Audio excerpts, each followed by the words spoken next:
Mostar, Bosnia. It's a city that I didn't think I would be visiting for a while, but ever since I've gone there, it's become one of my favorite places in the entire world.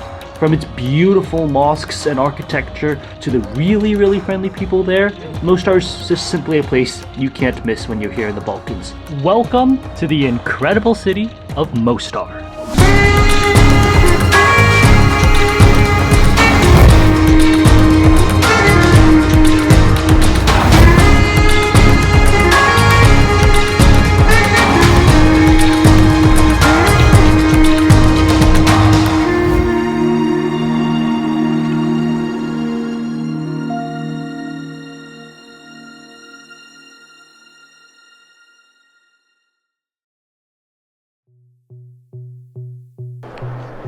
It's literally a mad dash for the train right now. We'll explain it on the train, but this is crazy.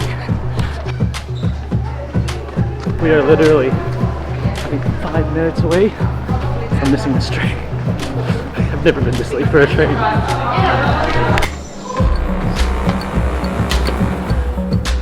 Oh, good morning guys, and welcome back to the beautiful country of Bosnia and Herzegovina. This is currently the Sarajevo train station, which, as you probably saw, was hectic. The reason is because they completely mismanaged the tickets and they kept making us wait in line when the whole time we could have just bought the ticket on the train. And actually, for those who reserved their ticket, like I did, you could have just gone straight on the train. You didn't need to pick up a paper copy at all. Oh, the train is moving just as we speak. And today, we are leaving Sarajevo for Mostar. It's going to be a few hours on a train ride, but I'm excited because this is supposed to be one of the most beautiful train rides in all of the Balkans.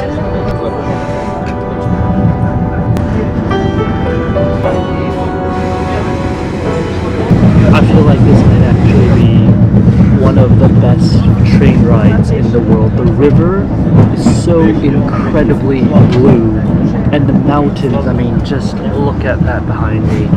I don't think there are any places like this in the world. It really is such an incredible train ride.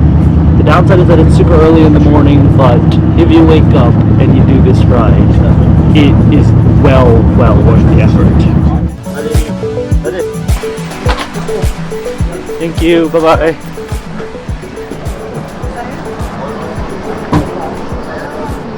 And literally, just 2 hours later, welcome to the town of Mostar. The town of Mostar is a town that I've been dying to come to for many years. A lot of people have told me about how beautiful it is, especially out of all the places in the Balkans. This is a place I've heard of that is pretty incredible because of how charming and how beautiful the old town is, and also the number of things that you can do outside of this town is also a lot. So with that said, let's go ahead and let's get started with our exploration here in the town of Mostar. It's a small town, but we're going to make the most of today, and we're going to start by exploring this beautiful city. Yeah. Are you sure? Oh, Thank you so much. One thing that I'm finding that I love about Mostar is the people here are incredibly friendly. They are really nice, and they really want you to get to know a little bit more about the culture and try their things. Like just now, he just wanted me to try one of their cherries, and honestly, the people here in Bosnia, not just here in Mostar but in Sarajevo as well, have just been some of the nicest people I've met anywhere in the Balkans.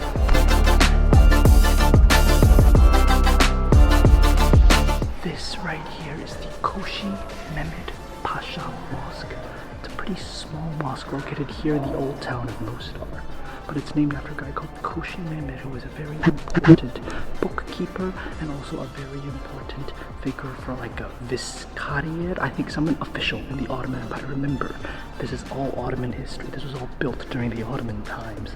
But the cool thing is that this mosque is still a living mosque, but they've also turned it into a museum. So you have to pay an entrance fee to enter, and on top of that, there's this sort of front area that you can see right behind me, which tourists can come and visit. The best part is you also get to see the minaret, so let's go ahead and see if we can get up there. That is a steep drop down, and that is a steep climb up.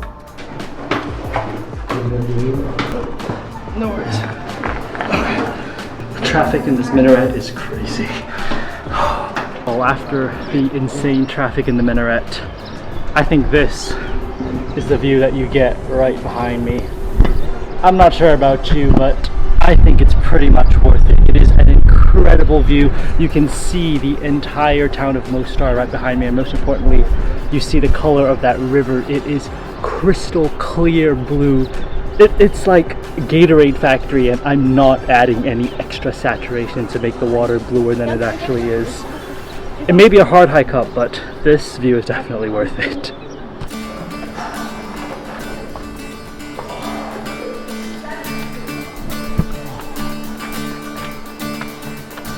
Let's just say the view from the top of that minaret all the way up there was worth it, but I'm not climbing another minaret here in this town. As you're walking along the old sort of bazaar here in Mostar, what you'll realize is that a lot of the prices here are not only charged in the traditional Bosnian marka, but they also have the equivalent of the euro on it. And that's because Mostar is a very popular destination for tourists who are coming in from Dubrovnik for a day trip. And while in Croatia, they use the euro. So just to make things easier here, they actually accept euro and mark, both sort of interchangeably, which means it's a pretty easy day trip if you're coming anywhere from Croatia. Well, having seen it so many times on so many photos, and today so many times as well, we have finally made it onto the famous bridge that makes the landmark of Mostar. What's interesting is that this bridge was originally built during the Ottoman times.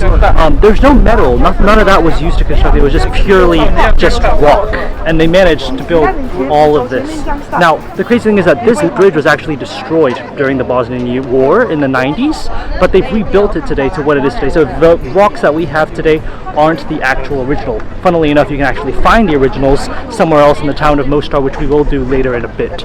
But it is an incredibly famous bridge, and everybody enjoys crossing it, especially the tour groups that come during the middle of the day.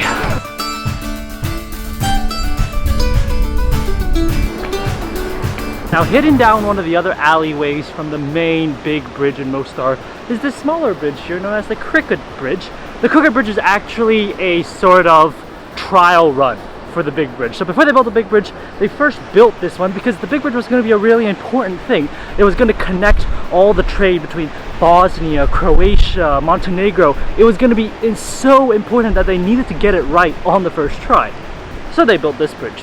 Now, just like the old bridge, the big bridge, this bridge was also suffered a lot of damage during the war and then collapsed because of a flood. So again, the one here is not the original one, it's a rebuilt one, but it's funny to see how they had to trial run it before they could actually build the official one, because they didn't want to mess this up the first time, so they had to make sure that this was going to be a good example of what the other one was going to later become. This right here, that is the original stone that made up the actual bridge before the war happened. It fell onto the river and then they managed to collect it back onto the shore here. But what's really interesting is that if you look, there are two guard towers on each side of the bridge. Those guard towers were there to protect the bridge because, like I mentioned, it was the key to trade between Croatia and Bosnia and Montenegro and all these countries. But more importantly, Mostar gets its name from the people of the Mostari, which are the people who used to guard this bridge, which makes it one of the most important bridges historically, and today, well, a great view for any tourist to come and see. Now, I also heard something really interesting, which is that the weather here is super hot. It's one of the hottest cities in all of Europe because we're located in a valley. However, the water is some of the coldest water you're going to get anywhere in the world because it's all glacial water, which explains why it's so crystal blue. So in a second, we're going to go down and I have to feel that water because I need to know whether that's actually true or not. But the view from here, it's a pretty incredible view. It's the picture perfect postcard photo that anyone dreams of taking when they're here in Bosnia. Oh, that water is so freezing cold. Oh my goodness, it's like putting my hand in a bunch of ice water. That's literally how cold it is. This is really glacial water. Like, no wonder it's so blue and crystal clear. It's literally the freshest glacial water you could ask for. You know what? I'm gonna take a drink of this because I'm sure it's not gonna be that bad. Let's go for it.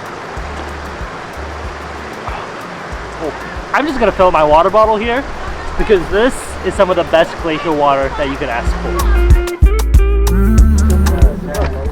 Now, to be fair, at this point in time, what Central Mostar has to offer, we've mostly seen, whether it's the old bridge, the crooked bridge, the mosques, the old town, the shopping streets.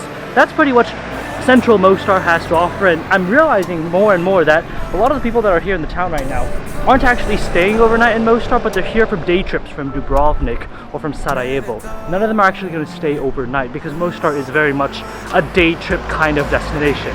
With that said, there are tons of things around Mostar that are incredible to do. So with that, let's go ahead and take a little trip outside of Mostar.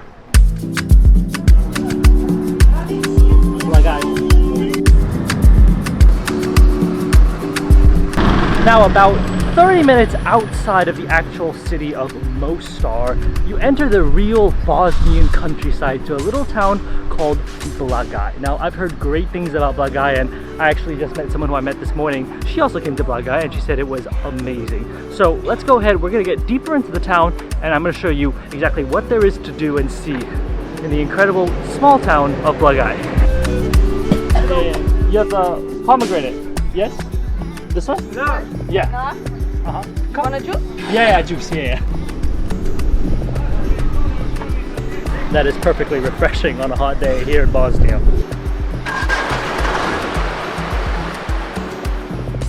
Now, for most people who actually end up coming here to Blagaj, Blagaj is not just any ordinary tourist destination.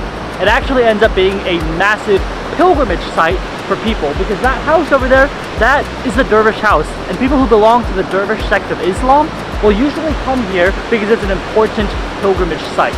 Now today, unfortunately, I don't think we're going to get the chance to actually see the inside of the house because somebody has booked up the entire space for their own private event. That's pretty unfortunate, and it just coincidentally happened to be on this day. However, it's okay because, in my opinion, the view of the house is better than the house itself. And if you look from the outside here, you see you've got a beautiful crystal blue river. It's the same Neretva river that runs all the way down to Mostar. And you have this insane waterfall that's right in front of the house itself. To be honest, I would come here for the nature. But of course, if you're within that actual religious sect, you're coming here for something much more serious. Alright. So apparently the reason why we aren't able to actually go into the Dervish House today isn't because there's a private event. It's actually a very public event, but annually, once every year, there is one special holiday. And that holiday happens to be today. During that holiday, they have to set up the entire Turkish Dervish house with sort of rugs and carpets, and then at the evening, they're gonna have like a lot of dances, like traditional Dervish dances that take place inside the house. It is a public event, and it's a pretty big deal for those who are religious here in Blagaj. You can see one of the religious guys. He is here for the festival today, the event. So it's serious, and they're getting ready for it. Hi, kitty kitty. Oh. That is one smart cat. He figured out the best napping spot in all of Blagaj.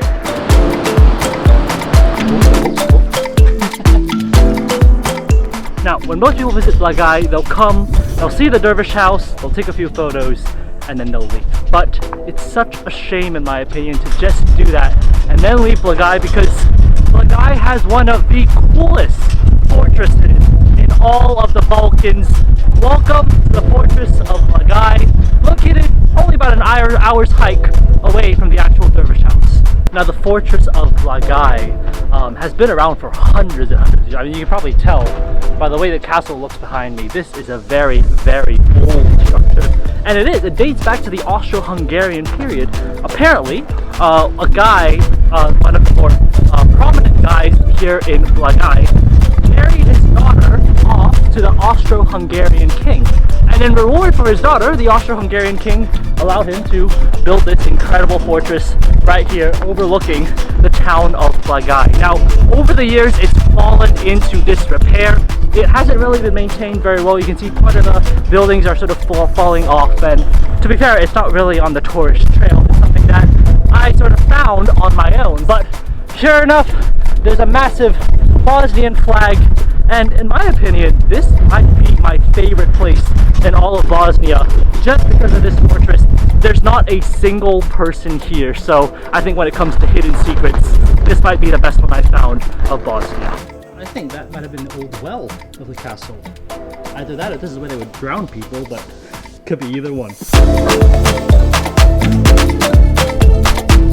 That would have been a very steep drop. You wouldn't even know it. You thought it'd probably be another part of the castle, but it's just a steep drop. Well, over the course of the last half an hour, actually a few people have come and go. So I'm not the only person that knows about this place, and I'm not the only person who has come to this place, but they haven't stayed for very long. They just walked around and then they left. With that said, this is just such an incredible place. I didn't actually think it was going to be this incredible. And surely you wouldn't think that this is Bosnia. You would think this is castle in France or something, but it's Bosnia.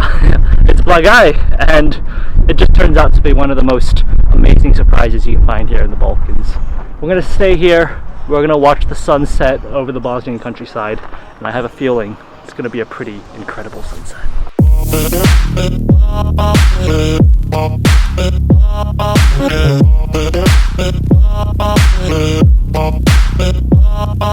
If you've watched my channel for a while, you'll know that nothing beats an incredible sunset. And this one here, that is a 10 out of 10 sunset over the Blagaj Fortress here in Bosnia.